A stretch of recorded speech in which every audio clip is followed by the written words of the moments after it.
Ver el pánico en los ojos de tu propia esposa, seguido inmediatamente del frío desprecio de fingir no conocerte a plena luz del día, es una forma lenta y silenciosa de asesinato.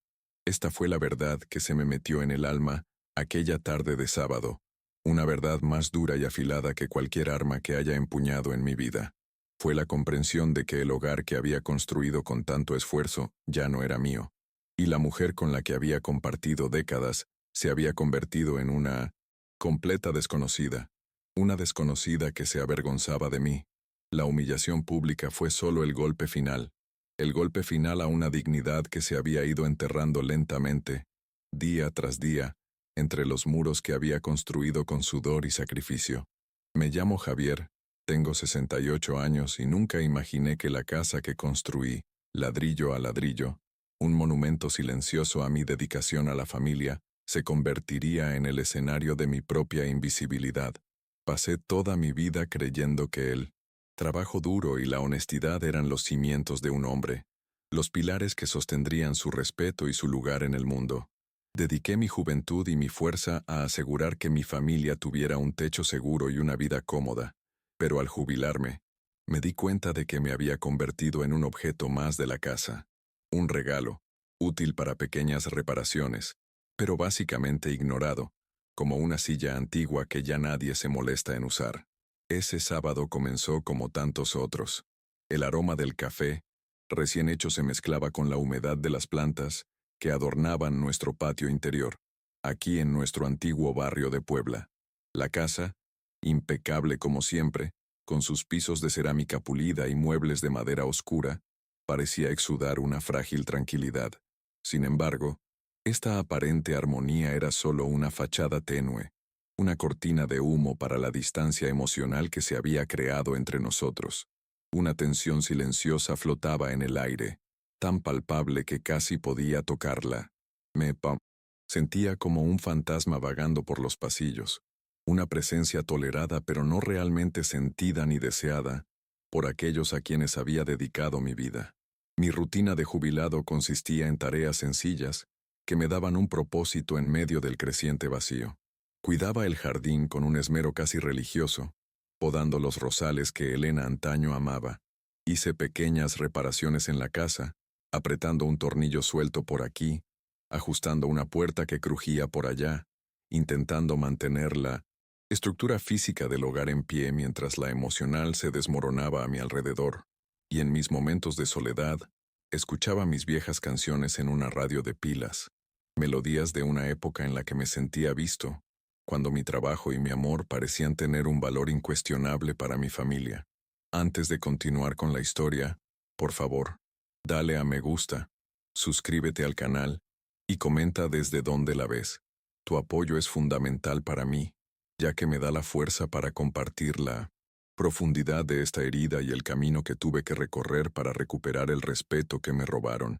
Cada interacción me recuerda que no estoy sola en esta lucha por la dignidad y que mi voz, aunque esté ahogada por el dolor, puede resonar y encontrar apoyo en corazones comprensivos de todo el mundo. Estoy inmensamente agradecida por escuchar y ser parte de este redescubrimiento personal. El desprecio sutil era una constante en mi vida diaria, una herida que nunca sanaba porque se reabriera constantemente. Se manifestaba en la impaciencia de mi hijo cuando tardaba un poco más en comprender la tecnología del nuevo celular que me había regalado, o en la mirada distante de Elena mientras le contaba alguna pequeña alegría de mi día, como la floración de una orquídea rara. Eran pequeños pinchazos, casi imperceptibles para un observador externo, pero para mí, al sumarse, creaban un manto de dolorosa invisibilidad. Me sentía como una molestia, una reliquia de un pasado que parecían ansiosos por dejar atrás, olvidando que ese pasado había moldeado el cómodo presente en el que vivían. Mi fuerza nunca residió en grandes discursos, ni en imponer autoridad. Residía en mis valores discretos, la ética de trabajo que aprendí desde pequeño, y la honestidad que guiaba cada una de mis acciones. El orgullo que sentía no provenía de palabras, sino de lo que mis manos callosas eran capaces de crear. Esta casa era la mejor prueba de ello. Cada pared construida, cada acabado aplicado, cada detalle considerado. Todo era un testimonio de mi amor y sacrificio. Pero ahora, ese mismo monumento se había convertido en mi prisión, un lugar donde mi identidad como constructor, como proveedor, como hombre, parecía haber sido completamente borrada de la memoria de mi esposa y mi hijo. En la parte trasera de la casa, en mi pequeño taller, guardo mi objeto más preciado, una paleta con mango de madera desgastado por el tiempo y el uso. Fue la primera herramienta que compré, siendo aún un joven, lleno de sueños y con la fuerza de un buey. No es solo un trozo de metal y madera, es la encarnación de toda una vida de sacrificio. Es la extensión de mi mano, la misma que mezcló cemento, puso ladrillos y construyó no solo las paredes de esta casa, sino el futuro que soñé para mi familia. Esta herramienta representa mi identidad, mi utilidad y, sobre todo, la dignidad de mi trabajo, algo que sentía que se cuestionaba. Junto a la paleta, guardo unas fotografías amarillentas, registros de la construcción de esta casa. En una de ellas aparezco joven y delgado, sonriendo, con la cara manchada de cemento, junto a Elena, que me miraba con admiración y cariño. Esa mirada, ¿cuánto tiempo hacía que no la veía? Mirar esas imágenes era un ejercicio de masoquismo. El contraste entre el hombre que era, fuerte, necesitado, amado, y el hombre en el que me había convertido, un jubilado ignorado, era una fuente constante de dolor. La paleta, antaño símbolo de poder y creación, ahora parecía burlarse de mí, un silencioso recordatorio de mi obsolescencia. La fuerza opuesta en esta guerra silenciosa era mi propia esposa, Elena, una mujer de 65 años que, en algún momento, decidió que yo era el culpable de su infelicidad. Tras décadas de sentirse, según ella, atrapada en una vida doméstica monótona y sin el debido reconocimiento, comenzó a construir una vida paralela, una existencia secreta de la que yo no formaba parte. Sentí el cambio, su forma de vestirse con un cuidado que no me pareció adecuado, las salidas misteriosas, las conversaciones susurradas por teléfono. No parecía tener amante. Era algo diferente, más complejo y quizás incluso más doloroso para mí. Elena había creado un universo privado, un refugio donde no era la esposa de Javier. Tomaba clases de baile, hacía viajes cortos con un grupo de amigos que apenas conocía y administraba una pequeña fortuna que ni siquiera sabía que existía, mantenida en secreto durante años. Su motivación, intenté convencerme, no, era puramente maliciosa. Era quizás un clamor desesperado por su propia identidad, una búsqueda de la vitalidad que creía haber perdido a mi lado. Me veía como un hombre congelado en el tiempo, un ancla que le impedía navegar nuevos mares, y esta percepción la volvía egoísta. Me di cuenta de que la debilidad de Elena residía en su profundo miedo a envejecer, a convertirse en nada más que mi sombra, un apéndice de mi historia. Este miedo la consumía y la impulsaba a actos de autoafirmación que, invariablemente, me excluían y me disminuían. Necesitaba borrar mi importancia para que la suya brillara, y en su afán por sentirse viva y relevante, no dudó en convertirme en un fantasma dentro de nuestra propia casa, tratándome con una indiferencia calculada que dolía más que cualquier pelea o acusación directa. El silencio y la distancia se convirtieron en sus armas más efectivas contra mí. La desconfianza se apoderó de mí como la mala hierba, creciendo con cada excusa endeble, con cada mirada evasiva. Necesitaba saber la verdad, por muy dolorosa que fuera. Así que esa semana, anuncié que pasaría 7 días en un pueblo vecino para ayudar a mi hermano con una pequeña reforma. Era una mentira nacida de la desesperación de un hombre que sentía que la vida se le escapaba de las manos. Mi hermano no necesitaba ayuda, y yo no tenía intención de irme del pueblo. Mi plan era diferente, mucho más arriesgado y potencialmente devastador. En lugar de viajar, alquilé una habitación en un hotel barato y sencillo en el centro de Puebla, nuestra ciudad. Fue uno de los actos más extraños y solitarios de mi vida. Me sentí como una espía en mi propio mundo, una detective investigando los restos de mi matrimonio. Pasé los primeros días vagando por las calles, observando a la gente, tratando de comprender cómo mi historia había tomado un giro tan desolador. Cada pareja de ancianos que veía caminando de la mano era como una punzada en el pecho, un recordatorio de lo que había perdido sin darme cuenta. Y entonces, en la tarde del tercer día, la verdad se materializó ante mí, más cruel que cualquier escenario que mi mente pesimista pudiera haber imaginado. Caminaba sin rumbo por la Plaza Mayor cuando la vi. Elena no estaba en una reunión de caridad parroquial, como me había dicho por teléfono la noche anterior. Salía de un café de lujo, un lugar que nunca habíamos frecuentado juntas, y no estaba sola. Estaba rodeada de un grupo de personas que nunca había visto, hombres y mujeres bien vestidos, riéndose de algo que ella había dicho. El sonido de su risa, fuerte y genuina, me golpeó como un puñetazo en el estómago. Parecía otra persona. Llevaba ropa nueva y elegante, un vestido colorido que realzaba su figura, y un maquillaje que no le había visto en años. Se veía más joven, más vibrante, más feliz. Una felicidad que, evidentemente, no tenía cabida para mí. Por un momento, me quedé paralizado, observando la escena como si fuera una película, con la dolorosa certeza de que solo era un espectador en la nueva vida de mi esposa. Una vida construida sobre las mentiras que me contó. Nuestras miradas se cruzaron por una fracción de segundo. Un instante que pareció eterno. Vi que me reconocía. La sonrisa de su rostro se desvaneció al instante, como una máscara de cristal que se hace añicos contra el suelo. En su lugar, una expresión de pánico puro, que rápidamente se transformó en algo aún peor. Irritación. Un destello de furia por haberme atrevido a existir en ese lugar, por haber invadido su mundo secreto. Y entonces, el golpe de gracia, se dio la vuelta bruscamente, fingiendo no reconocerme, y les dijo algo a sus amigas, riendo con fuerza para disimular el momento. Esa mirada de desprecio público fue la humillación máxima.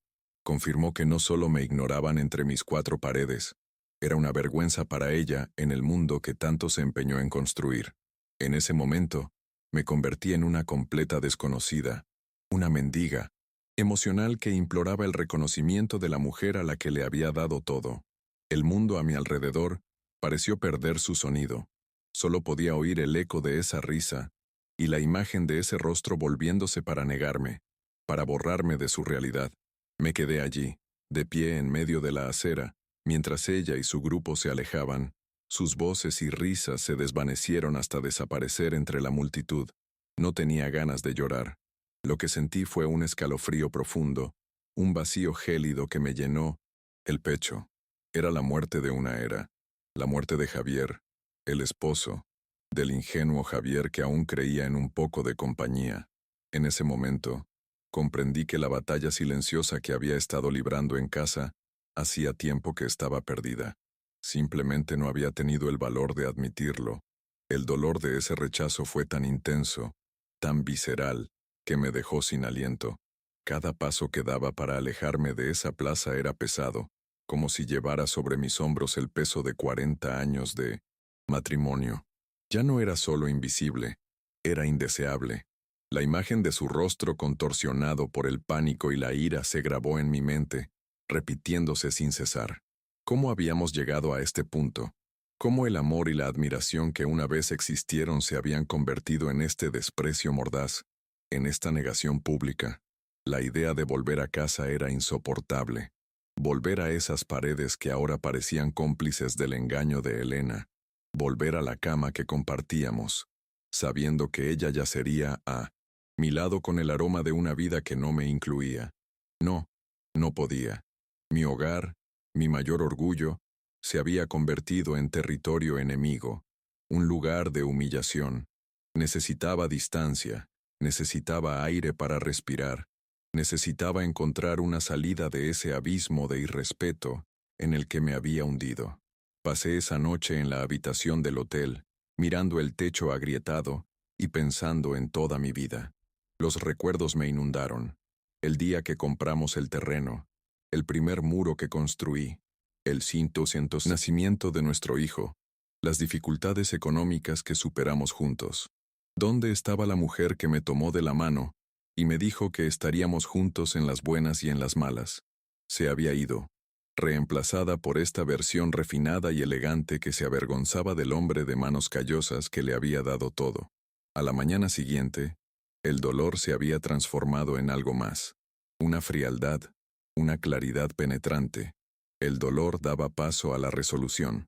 La humillación que sentí en la plaza fue la gota que colmó el vaso, la descarga eléctrica que mi corazón necesitaba para volver a latir con un nuevo propósito. No era una víctima pasiva, era Javier, el maestro constructor que construyó su vida de la nada. Y si pude construir una casa, también pude reconstruir mi dignidad, aunque eso significara demoler los cimientos de lo que quedaba de mi familia. Cogí el teléfono y marqué un número que no había usado en años. Era Ricardo, un viejo amigo de mi juventud, que se había convertido en un respetado abogado. Su voz al otro lado era una mezcla de sorpresa y preocupación. «¿Javier? ¿Ha pasado algo? Has desaparecido, amigo mío». Respiré hondo, con la voz endurecida por la determinación, y dije, «Ricardo, necesito tu ayuda, necesito consejo. Creo que ha llegado el momento de reclamar lo que me corresponde». Esa llamada fue el primer paso, el primer ladrillo para reconstruir mi autoestima. Pasé todo el día siguiente con Ricardo en su oficina. Le conté todo, desde la creciente e indiferencia de Elena hasta la devastadora escena en la cafetería. Me escuchó pacientemente, sin interrumpirme, con una mezcla de compasión e indignación profesional en sus ojos. Revisó documentos antiguos, escrituras, certificados de matrimonio, tomando notas y explicándome las vías legales que podíamos tomar. Por primera vez en mucho tiempo, sentí que no estaba sola. Me sentí empoderada. Cuando finalmente regresé a casa, 2 días después de lo esperado, era un hombre diferente. El dolor seguía, ahí, como una brasa ardiente en lo profundo de mi pecho, pero ahora estaba cubierto por una capa de calma y determinación. Ya no sentía la necesidad de gritar, de acusar, de exigir explicaciones. La humillación me había destrozado, pero la decisión de luchar me había reconstruido más fuerte, más resiliente. No regresaba a casa a luchar, regresaba a reclamar mi territorio. Elena estaba en la sala, viendo la televisión, y apenas levantó la vista cuando entré. «Tardaste», dijo con tono de regaño, como si yo fuera una sirvienta que llegaba tarde al trabajo. «¿La reforma de tu hermano fue más complicada de lo esperado? La facilidad con la que mintió, con la que mantuvo la farsa, fue aterradora».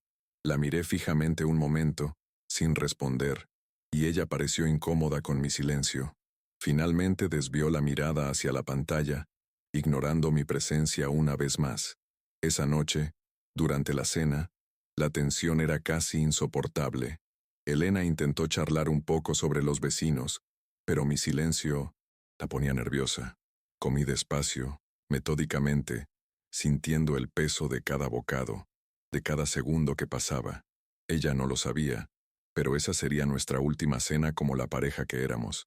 Era la calma antes de la tormenta, el silencio antes del veredicto. Solo esperaba el momento oportuno para poner las cartas sobre la mesa. Después de terminar de comer, mientras ella se levantaba para retirar los platos, la detuve con un gesto. «Espera, Elena. Siéntate. Tenemos que hablar». Mi tono tranquilo y firme la sorprendió. Dudó un momento. Luego volvió a sentarse, cruzándose de brazos, ya a la defensiva. Fue entonces cuando tomé lentamente los papeles que Ricardo había preparado de una carpeta a mi lado. Los puse sobre la mesa, entre su plato y el mío. El suave sonido del papel al rozar la madera de la mesa sonó como una sentencia. El primer documento que le di fue la solicitud de divorcio. Sus ojos se abrieron de par en par, con una genuina incredulidad en su rostro. Miró los papeles, y luego mi rostro buscando alguna señal de que se trataba de una broma pesada. Pero mi rostro permanecía impasible, una máscara de determinación. «¿Qué es esto, Javier? ¿Estás loco?», balbuceó, con la voz temblorosa. No respondí. Simplemente le di el segundo documento. El segundo documento era una división detallada de bienes. En él, con la ayuda de Ricardo, había enumerado todo lo que me correspondía por derecho, con pruebas y fechas. Y el artículo más importante era la casa. El documento explicaba claramente, en términos legales irrefutables, que la propiedad era un activo que poseía antes de un cambio en nuestro estado civil, y lo que es más importante, que la había construido con mi propio trabajo y recursos, mucho antes de que ella comenzara a amasar su capital secreto. Finalmente, rompí el silencio. Mi voz era firme, sin vacilación alguna. La casa, Elena, se queda conmigo. La miré fijamente a los mismos ojos que me habían mirado con pánico y desprecio apenas unos días antes. No te echo por odio. Simplemente reclamo el respeto que me han negado durante tanto tiempo. Has construido tu vida secreta durante años. Ahora, voy a empezar a construir la mía, y será entre los muros que yo mismo construí. Su reacción fue una transformación asombrosa. Su sorpresa inicial dio paso a una furia candente, que rápidamente se transformó en una victimización calculada. Las lágrimas corrían por su rostro, mientras me acusaba de ser un monstruo cruel. Un hombre, desalmado que quería dejarla en la indigencia en su vejez tras décadas de dedicación. Fue una actuación digna de un teatro, pero yo ya no era el público ingenuo que solía aplaudirla. Vi a través de la máscara. Intentó usar la manipulación emocional, recordando a los hijos que criamos, las dificultades que soportamos, los años en que fue, en sus propias palabras, una esposa devota. Pero sus palabras sonaban huecas, carentes de sinceridad. El desprecio que vi en sus ojos en la plaza había envenenado todos esos recuerdos. Me mantuve firme, mi silencio como un baluarte contra su ataque verbal. La batalla por mi dignidad apenas comenzaba, y estaba dispuesta a llegar hasta el final, sin importar el costo. El primer acto de mi liberación había llegado a su clímax, y el punto de inflexión se había establecido. La máscara de mujer sufriente de Elena no duró mucho. En cuanto se dio cuenta de que sus lágrimas de cocodrilo no encontraban caldo de cultivo en mi corazón endurecido, la tristeza se convirtió en un veneno virulento. Sus ojos, antes llorosos, ahora me miraban con un odio que jamás había visto. «No vas a hacer esto, Javier», susurró, con la voz baja y amenazante. «Esta casa es tan mía como tuya. He dedicado mi vida a estas paredes, a esta familia. ¿Crees que un juez me va a echar a la calle sin más? Estás muy equivocado. No me voy a ninguna parte. Este es mi hogar». Su transformación fue tan rápida y completa que confirmó todas mis sospechas. No estaba tratando con una esposa herida, sino con un adversario calculador. La noche que siguió fue la más larga de mi vida. Dormimos en habitaciones separadas, algo que no había sucedido en décadas, pero no fue la distancia física lo que me agobiaba, fue el silencio. Un silencio denso y hostil que parecía tener presencia física, ocupando cada espacio de la casa que había construido para ser un remanso de paz. Cada crujido del suelo, cada sonido de la calle, resonaba en ese vacío, amplificando la soledad y la certeza de que la guerra había sido declarada. Sabía que la primera batalla no se libraría en los tribunales, sino por el corazón y la lealtad de nuestro único hijo, y Elena, una experta en manipulación, no perdería tiempo en reclutarlo para su lado. Como lo había predicho, a la mañana siguiente, nuestro hijo Mateo irrumpió por la puerta. Su rostro, normalmente sereno, se contorsionó en una máscara de furia y decepción. No me dio los buenos días, ni me preguntó qué había pasado. Vino directo, hacia mí, donde estaba en la cocina preparando café, y me señaló el pecho con un dedo acusador. «¿Qué le estás haciendo a mamá?», preguntó con la voz quebrada por la ira. Me llamó llorando, diciendo que la vas a echar de casa, que la tratas como basura después de todos estos años. «¿Qué clase de hombre hace esto, papá? ¿En qué clase de monstruo te has convertido?». Sus palabras me golpearon con la fuerza de un mazazo. Egoísta, ingrato, cruel. Cada adjetivo que salía de su boca era una puñalada en el corazón de mi padre. Era evidente que Elena le había contado una versión completamente distorsionada de la historia, presentándose como la víctima indefensa y a mí como el villano despiadado. Intenté explicarle, mantener la calma, pero Mateo estaba cegado por la lealtad a su madre y sordo a cualquier narrativa que no fuera la suya. Lo sacrifiqué todo por esta familia, gritó. ¿Y así es como se lo pagas? ¿Echándola a la calle en su vejez? ¿No tienes vergüenza? Mientras Mateo me acusaba, mi mente se remontó a una tarde soleada en ese mismo patio. Me agarré a su bicicleta, corriendo detrás de él, animándolo a no tener miedo. Estoy aquí, hijo, no te dejaré caer. Recuerdo su radiante sonrisa cuando por fin logró equilibrarse. Le enseñé a ser fuerte, a ser justo. Y ahora, ese mismo niño, ya adulto, estaba allí, acusándome, sin siquiera darme el beneficio de la duda. La ironía era abrumadora. Lo había evitado caer tantas veces, pero ahora era él quien me empujaba al abismo, influenciado por la misma mujer que me apuñaló por la espalda. La conversación, o mejor dicho, el monólogo acusatorio de Mateo, terminó con un portazo, dejándome sola con el eco de sus crueles palabras. La familia estaba oficialmente dividida. Elena había logrado lo que quería, envenenar a nuestro hijo en mi contra, aislándome aún más. Sentí una impotencia momentánea, ganas de ceder, de abandonarlo todo para recuperar a mi hijo. Pero entonces, la imagen del rostro de Elena, dándome la espalda, con desprecio en la plaza, volvió a mí con una claridad abrumadora. Esa humillación fue el antídoto a mi debilidad. No podía rendirme. Ahora no. Esta lucha era por mi alma. En los días siguientes, la casa se convirtió en un campo de batalla silencioso. Elena se negó a irse y adoptó una estrategia de guerra psicológica. Recorrió las habitaciones como una reina destronada, suspirando dramáticamente, hablando en voz alta por teléfono con sus amigas, contando su versión inventada de la historia, asegurándose de que yo oyera cada palabra sobre lo tirana que era. Se esforzó por ocupar los espacios, dejando claro que no cedería ni un ápice del territorio que consideraba legítimamente suyo, transformando mi refugio en una prisión de tensión constante. Yo, a mi vez, me refugié en mi taller. Ese pequeño espacio al fondo de la casa se convirtió en mi trinchera. Allí, rodeado de mis herramientas y los recuerdos del hombre que fui, me sentí seguro. Limpié y organicé todo meticulosamente, una labor manual para calmar mi mente turbulenta. Tomé mi vieja paleta sintiendo su peso familiar en la mano, y me recordó mi valor. Esta herramienta no miente, no manipula, construye.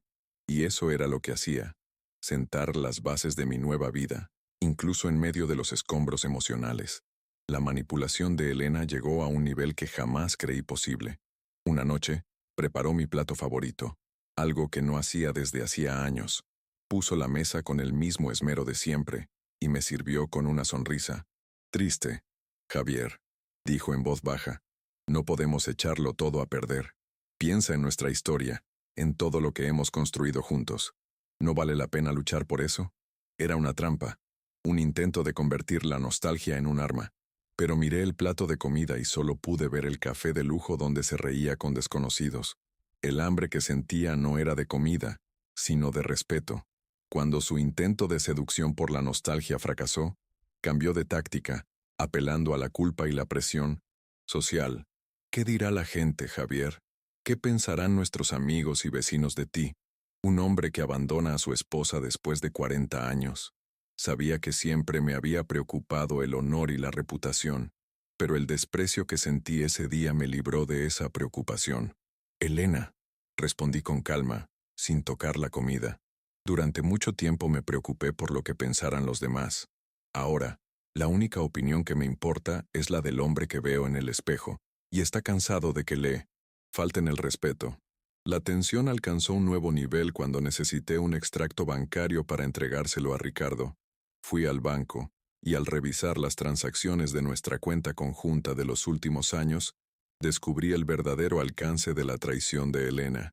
Pequeños retiros, semana tras semana, que ella explicaba como gastos de la casa o regalos para los nietos, pero sumados, sumaban una suma considerable. Eran cuotas de clases de baile, ropa nueva, viajes con amigos. No solo estaba construyendo una vida secreta, me obligaba a financiarla con el dinero de mi jubilación, el dinero que había ganado con tanto esfuerzo. Esta revelación fue como un segundo golpe. quizás incluso más doloroso que el primero. No fue el dinero en sí, sino el engaño sistemático, la frialdad de usarme como cajero automático para su felicidad clandestina. Cada centavo malversado era un ladrillo menos en la confianza que creía que existía entre nosotros. La traición no fue solo emocional, fue práctica, calculada, cotidiana. Me robó en pequeñas dosis, apoyándose en mi desatención, en mi confianza ciega, para alimentar un mundo del que fui desterrado. La indignación me dio nuevas fuerzas, una convicción férrea. Me gustaría pedirles un momento de atención. Si mi historia les llega al corazón, por favor, díganme desde dónde la ven y qué hora es en su ciudad. Me reconforta saber que no estoy sola en este amanecer de mi vida y que mis palabras resuenan en diferentes rincones del mundo. Esta conexión me da el valor para seguir compartiendo los detalles de este difícil, pero necesario camino, para recuperar mi dignidad. Saber que hay una comunidad que me escucha transforma mi dolor en una prueba de resiliencia. Gracias por su apoyo. Con la prueba del fraude financiero en la mano, la situación cambió. Lo que antes había sido una disputa emocional, se convirtió en un asunto legal claro y objetivo. Volví a buscar a Ricardo y le presenté las declaraciones. Su rostro reflejaba furia, contenida. «Esto lo cambia todo, Javier», dijo con voz grave. «Ya no se trata solo de divorcio y división de bienes. Esto se llama malversación de fondos. Tenemos un caso mucho más sólido de lo que imaginábamos. Su posición como víctima se ha desmoronado por completo. Sus palabras fueron como un bálsamo para mi alma herida, la primera confirmación externa de que la injusticia que sentía era real. Decidimos no confrontarla directamente con esta información todavía. Sería nuestro as en la manga, nuestra carta de triunfo para usar en el momento oportuno. Mientras tanto, la vida en la casa se convirtió en un infierno de coexistencia forzada. Nos cruzábamos en los pasillos como dos fantasmas odiándose, el aire cargado de palabras no dichas y acusaciones silenciosas. Comíamos a horas escalonadas para evitar encontrarnos en la mesa. La casa, antaño un hogar, ahora era solo un espacio físico dividido por una línea invisible de resentimiento y dolor. Elena, al darse cuenta de que su permanencia en casa pendía de un hilo, empezó a jugar aún más sucio. Llamó a parientes lejanos, difundiendo su versión de la historia y buscando aliados. Algunos, sin escuchar mi versión, se pusieron de su lado, enviándome mensajes de desaprobación. La red de apoyo que creía que tendríamos en la vejez estaba siendo desmantelada sistemáticamente por ella, en un intento desesperado por aislarme y obligarme a ceder a la presión familiar y social. Estaba dispuesta a quemar todos los puentes, a destruir todo nuestro legado, para mantener su comodidad. Me mantuve firme, aunque cada llamada de un primo o una tía prejuiciosa me pesaba profundamente.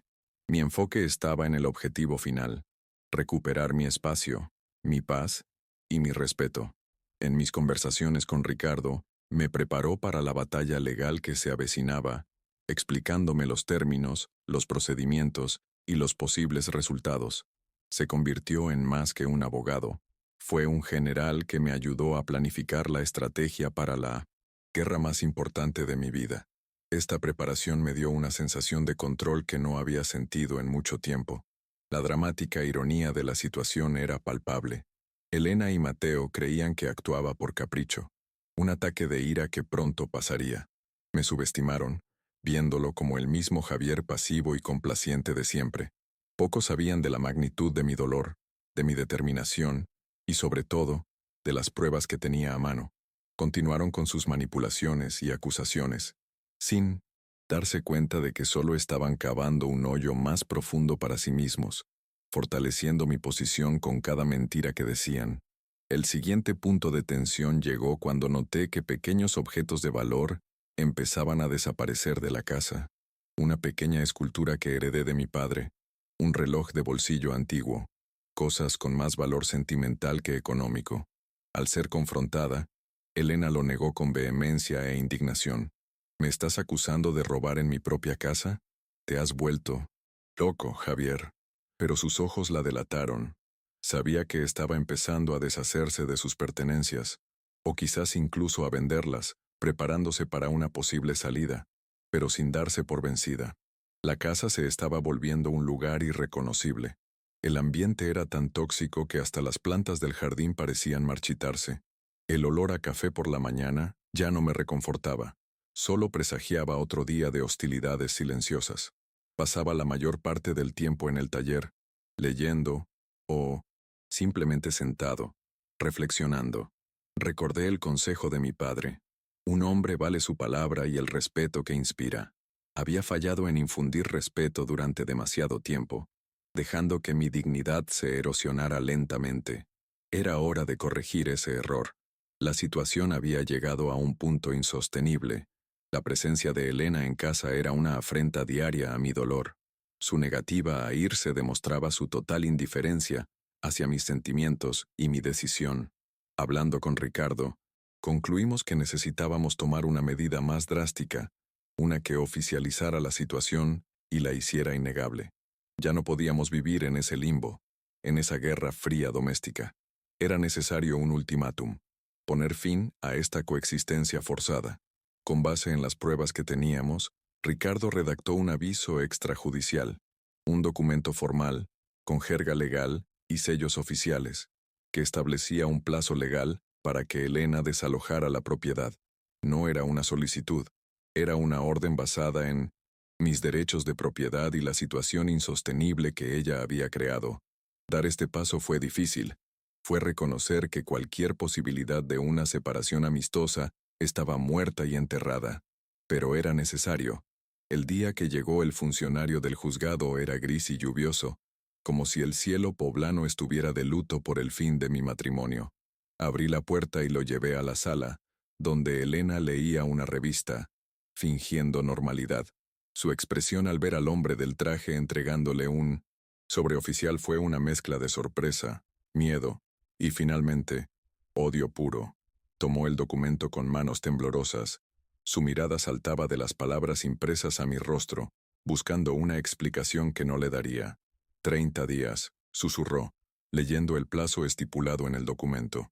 Me diste 30 días para irme de casa. Su voz era baja, pero llena de furia gélida. No te saldrás con la tuya, Javier. Voy a luchar. Voy a hacer de tu vida un infierno. Te arrepentirás del día que naciste.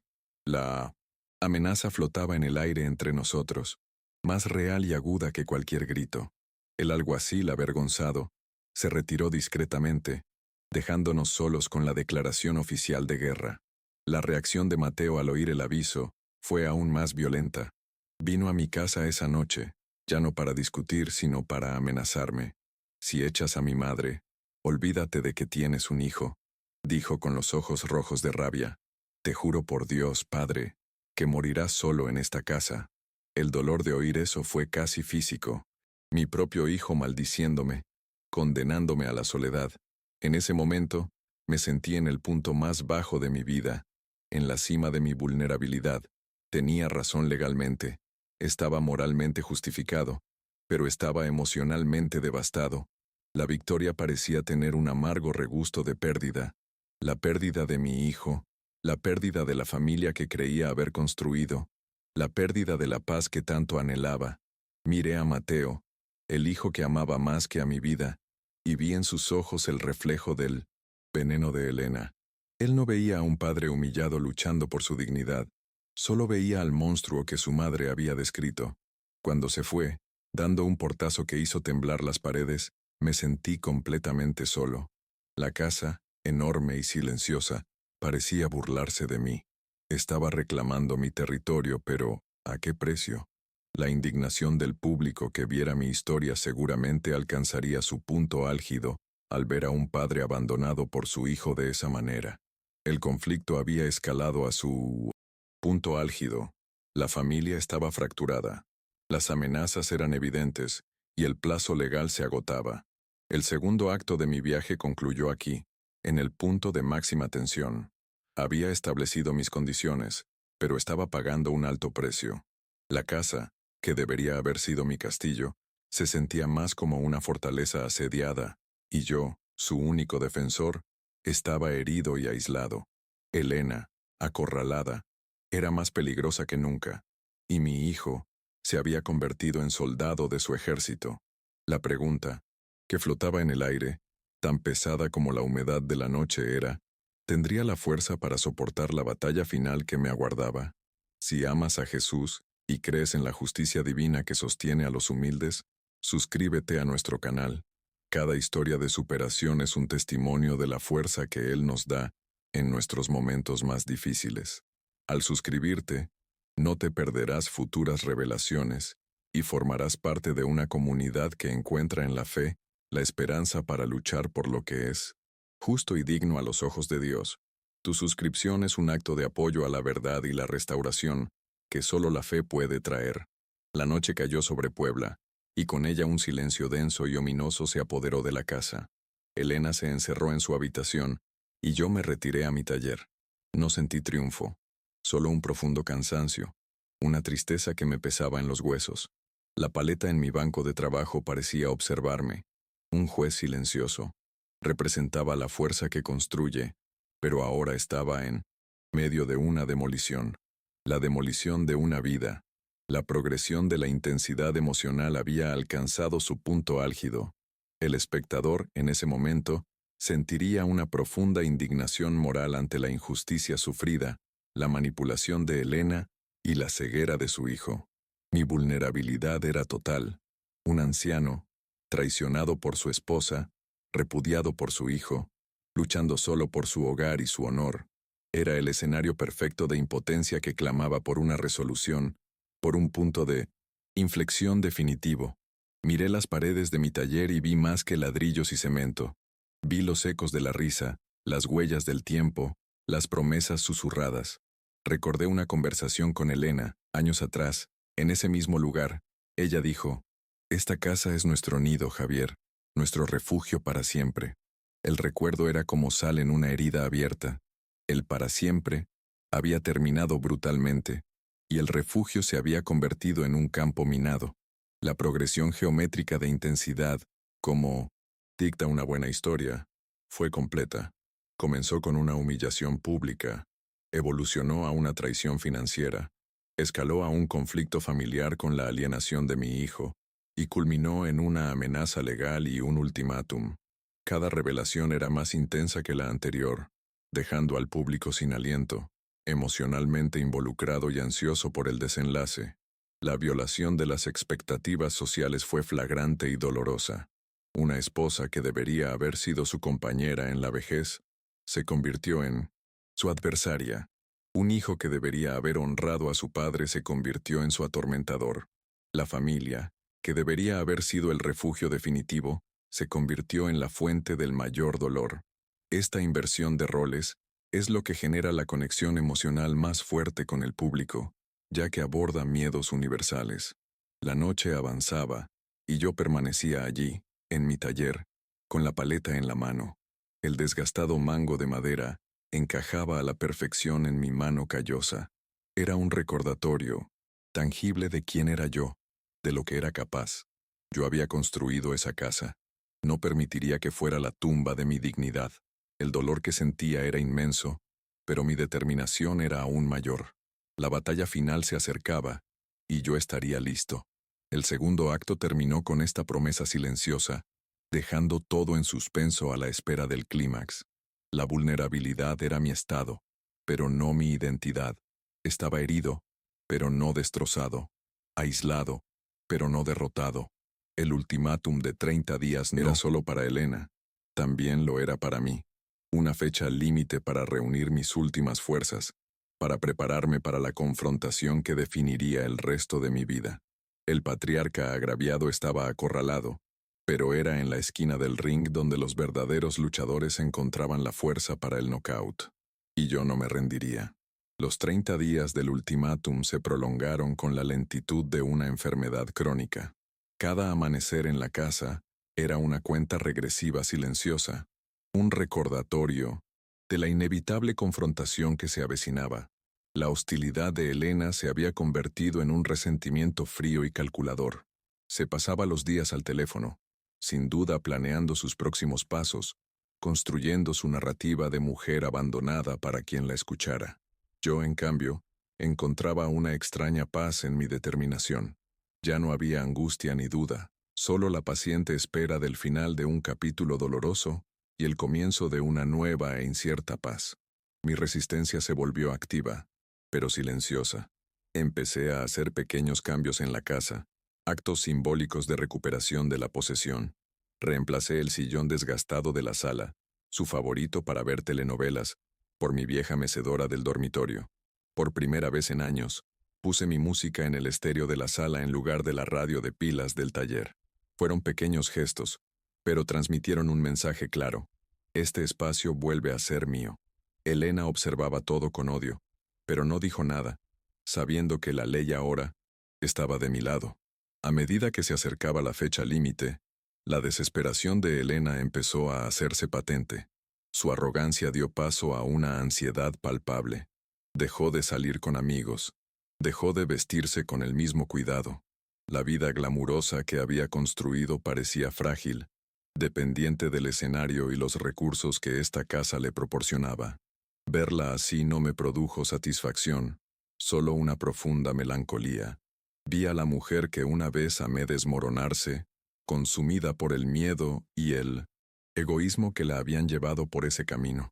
No deseaba su destrucción, solo la restauración de mi propia dignidad. La noche del clímax llegó 2 días antes de la fecha límite.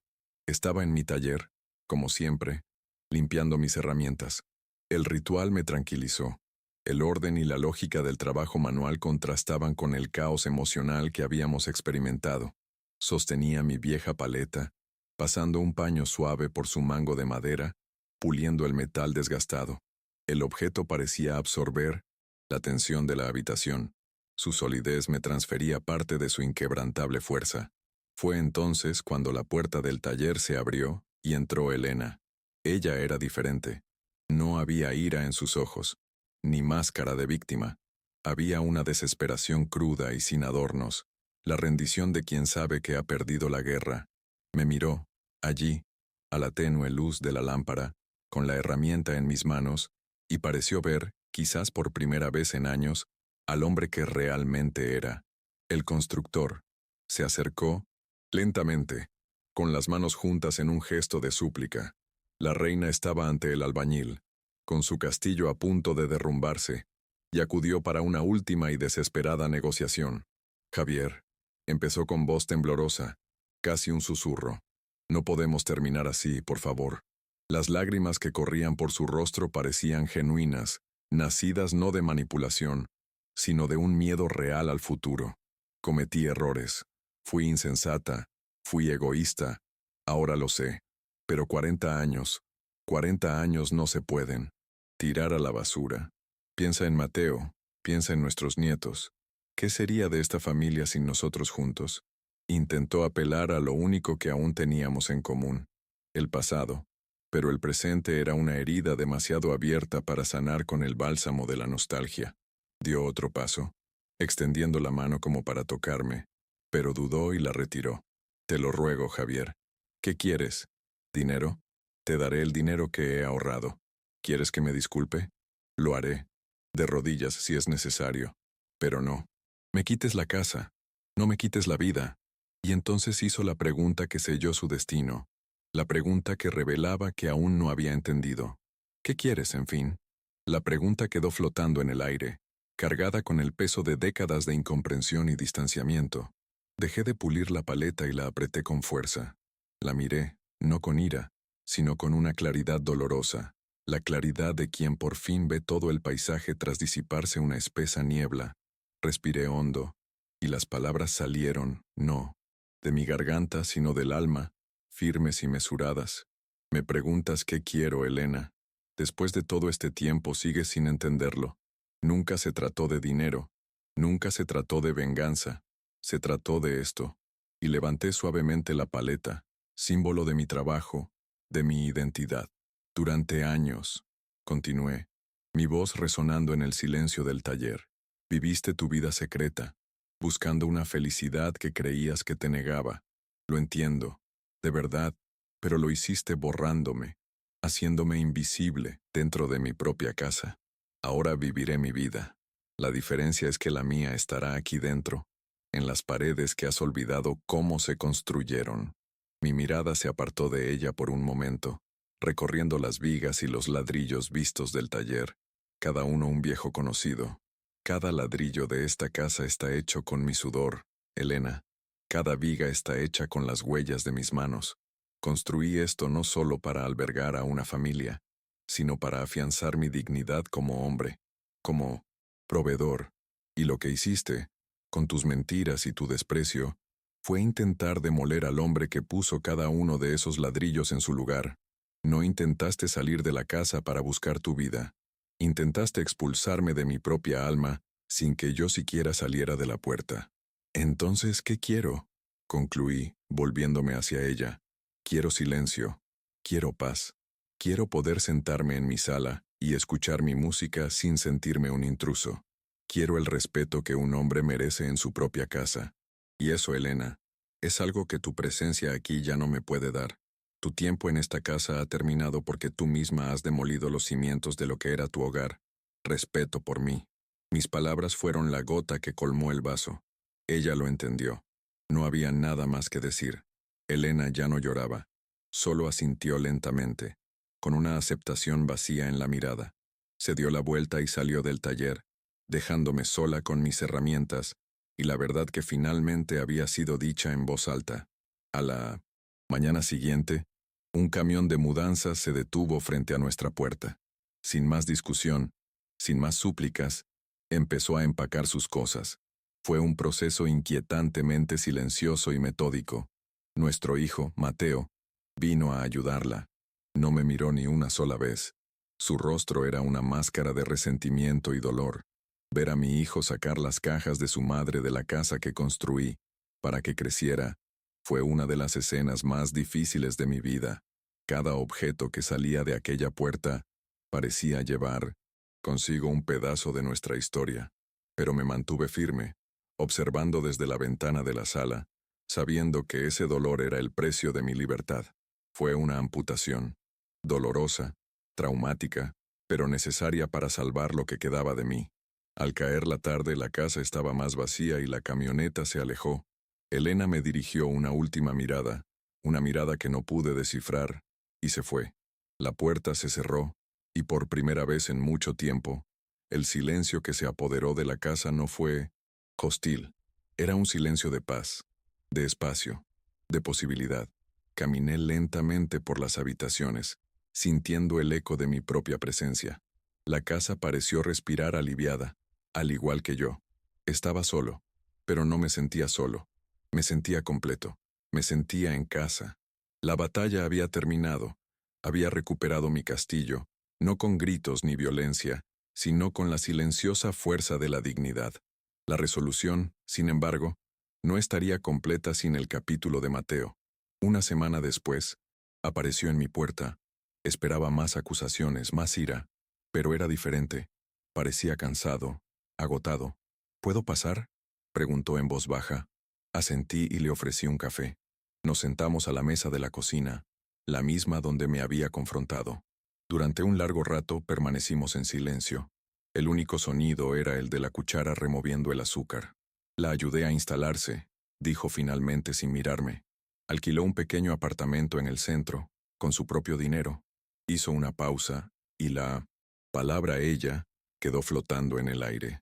Ella no está contenta, papá, pero ahí, viéndola quejarse del espacio, de los vecinos, viendo sus cosas fuera de esta casa, empecé a entender.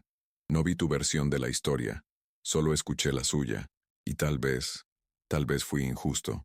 Las palabras salieron espesas como piedras. No fue una disculpa completa, ni una reconciliación cálida, pero fue un comienzo. Fue el primer rayo de luz en una habitación oscura. No lo presioné, solo asentí. Se te va a enfriar el café, hijo. Sonrió, una sonrisa diminuta, casi imperceptible. Así está bien, papá. Permanecimos en silencio un rato más, pero esta vez no fue un silencio tenso, sino de reflexión.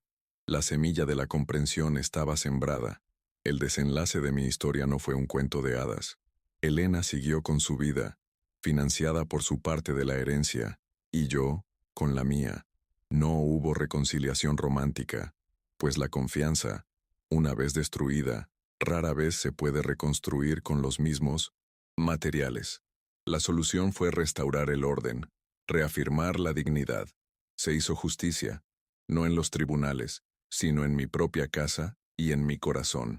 Hoy permanezco aquí, en mi hogar, no como un hombre amargado y solitario, sino como un rey en su propio castillo reconquistado. La paz ha vuelto a mi rutina.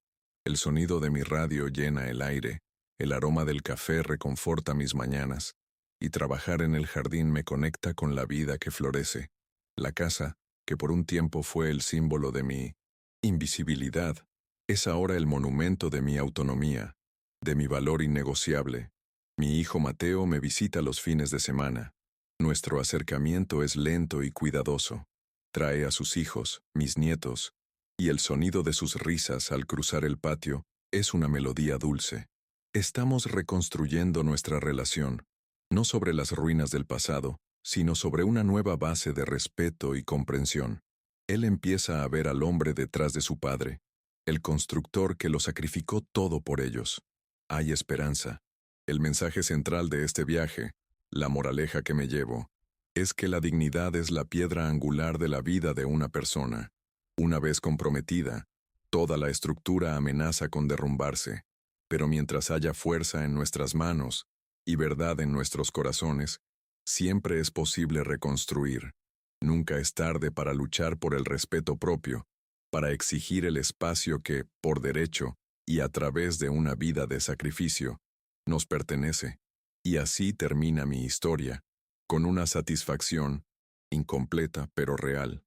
La satisfacción de haber librado la batalla correcta, la tensión de una relación con mi hijo que aún necesita cuidados para sanar, y la esperanza de que el futuro, construido sobre los sólidos cimientos del respeto propio, sea un lugar de paz y nuevas alegrías.